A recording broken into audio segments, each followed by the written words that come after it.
trying to get too much into it. It's a little bit of a tricky subject. But basically what I'm going to be doing at the conference is a triangle test. So we're actually going to be doing 3 different triangle tests. For those who don't know, it's basically we place 3 glasses in front of you.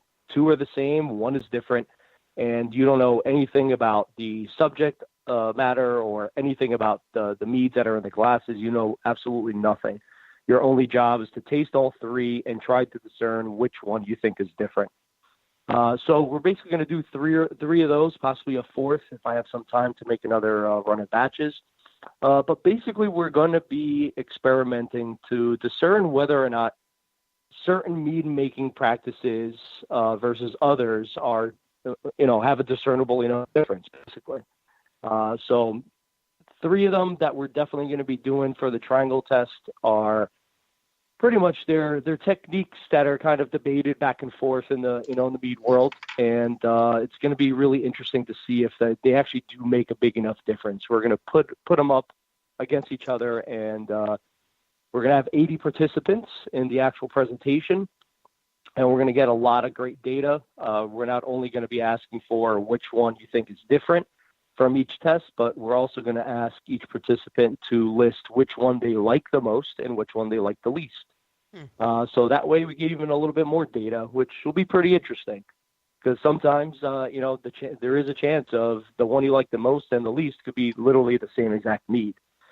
So, so that's the trick to it. And if there's enough time at the end of the presentation, then I'll also have a slideshow ready to basically go over what each mead was, what each test was actually about, how each mead was made and handled, and it'll give everybody kind of a chance, at least the participants get a chance to actually see or learn a little bit about what the tests were before they leave. But the whole thing is, I can't really get into any of the subject matter for any of the actual tests, only because I want, there can't be any bias or any kind of, subjectivity to the test at all. So we're keeping everything under wraps as much as possible. And, the data is going to be compiled. I'm going to put a paper together and publish it for the AMMA members on our website. I think it's going to be really, really interesting, especially the 3 tests that we're definitely going to do are by far some of the most debated techniques, opinionated techniques that are talked about in the mead world. So it should be pretty interesting. I'm actually really looking forward to seeing it myself. Some of these might actually result in me having a much easier time production-wise, commercially too, if some of these work out in a certain way. So, but with that said, since I really can't get into much of the actual test that we're going to be doing, I might have time to actually throw in a 4th test, doing kind of brainstorming the logistics and how everything's going to be running. It is the last presentation of the day, that Wednesday of the AMMA conference. So we will have time at the end, but I wouldn't want to go and keep everybody there forever. But if I could throw in a 4th test, that would actually be great if we have time to actually go through it. So I'm actually open to suggestions. So if people want to put something in the live chat or call in, by all means do so. Suggest some different triangle tests that I might consider making a 4th batch for. Okay. Yeah, you got three different ones right now, right? Yes. Yeah, okay. We definitely already got 3 in the works. And what honey varietals, is going back to the Dutch Gold one for a second, what honey varietals are they using? Do you know? Yes. They're going to be tasting their clover honey, their mesquite, their avocado blossom, and their orange blossom.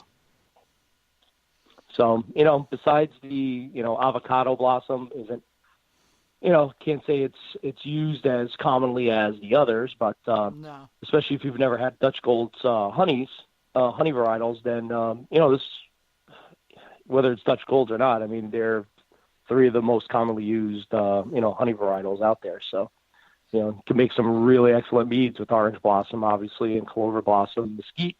Maybe not used as much as those 2, but it's a really great honey varietal to use as well.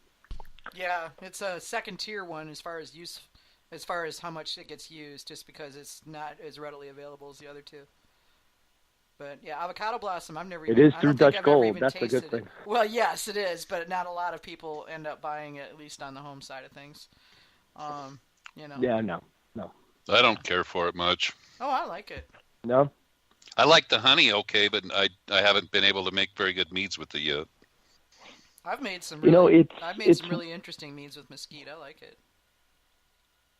It's one of those that it's kind of almost like avocado blossom, where I have not been able to make an enjoyable, I've been able to make okay meads with just straight avocado blossom.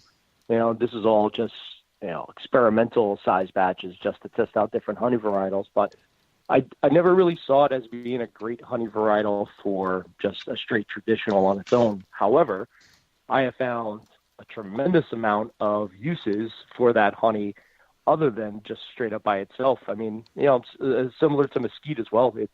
It could impart some really nice, complexities in the background with other honey varietals or other ingredients. Mm-hmm. Carvin actually gave me an incredible idea with avocado. I mean, he kind of agreed with me. As a traditional, it's not that great, not that interesting, not that pleasant. But ferment it with dark fruit, and you got yourself like a whole different experience. Yeah. And that's the thing, is you just gotta, you gotta play with it. I had when I was on the West Coast, one of the meaderies I went to had basically a high desert wildflower honey. But because it was high desert, it's a completely different set of plants than what you get in your traditional sort of, meadow wildflower honey. And it was spicy. It was a spicy honey, and I tasted. Mm-hmm. They let me taste the honey, and then we tried the mead, and they had really done a great job of expressing that honey through the mead. But it was an off-dry, wild. I've got a bottle of it downstairs. I mean, again, it's one of the very few dry meads, and your Tupelo is another one, Sergio, that I like. Mm-hmm. It's so hard to get a dry mead right. But, it's a dry traditional, yeah. Yeah. Especially dry traditionals. Queen Bee out there in she's in Denver. In Denver. She's in Denver, Oh man. Almost basically, as far as I know, all of her meads are dry traditionals. At least all the ones that I've tasted of hers, and man, she's kicking ass with these dry traditionals. Yeah. She's been working on those for a long time. She's been making those since the 90s. I opened up a bottle of her dry meadow foam, which was just like out of this world. Really? I never would have thought. I was like, why would he make a meadow foam traditional dry? Yeah. But oh my God, it was so well done. Oh, we're gonna have to go pick I'd some wish of that I'd up. picked up more bottles of that. No, it was I got phenomenal. a rental car at the AMMA Conference, so I guess we'll be doing a little road trip down to Denver. We got Dan Slort said for your triangle, he said back sweetening versus terminating fermentation. Oh, okay. So basically stopping fermentation at a final gravity versus back sweetening a dry mead. Letting it go dry and then stabilizing and back sweetening. Yeah.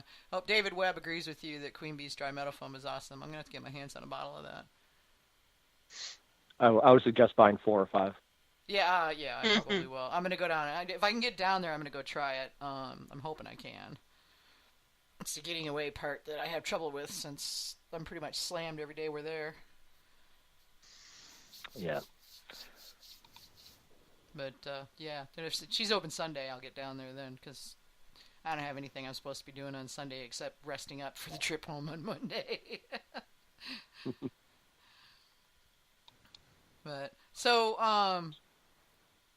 what are some of the? I'm curious because you've been. How long have you been making mead, Sergio? Like altogether, not just pro. I would say probably close to 7 years. Okay, so when you started, what did you start with? I mean, not type of mead, but what were the techniques that you were using when you started? I wasn't using any technique. Um, it was basically put the honey in the water and sprinkle some yeast on top.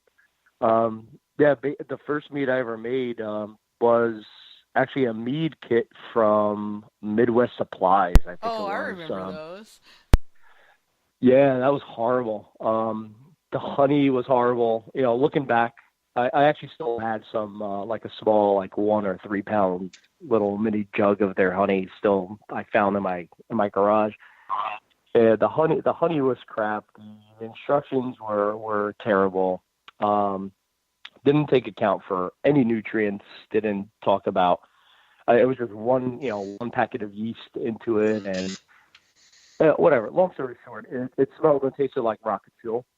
And I tried adding in like apricot puree, and I was trying to throw in a ton of crap just to see if I could try to save it, and nothing worked. I ended up dumping it down the drain. And then a few batches later, like I tried another batch, kind of similar, but kind of tried doing my own thing, and that batch went down the drain as well. And then eventually I just ended up just doing some research, picked up, Schramm's book, obviously, started doing some looking around on gotmead.com. And, there's people talking about nutrients and stuff like that. I'm like, all right, cool. I'm going to try to do that. I was able to find some Go Firm. I wasn't able to find Fermate K at any local homebrew shop. So I was like, it's probably the same difference. So I just threw that shit in.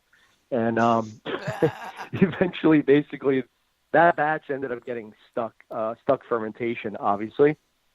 Finished off really nice and sweet. But, I think with that honey varietal that I used,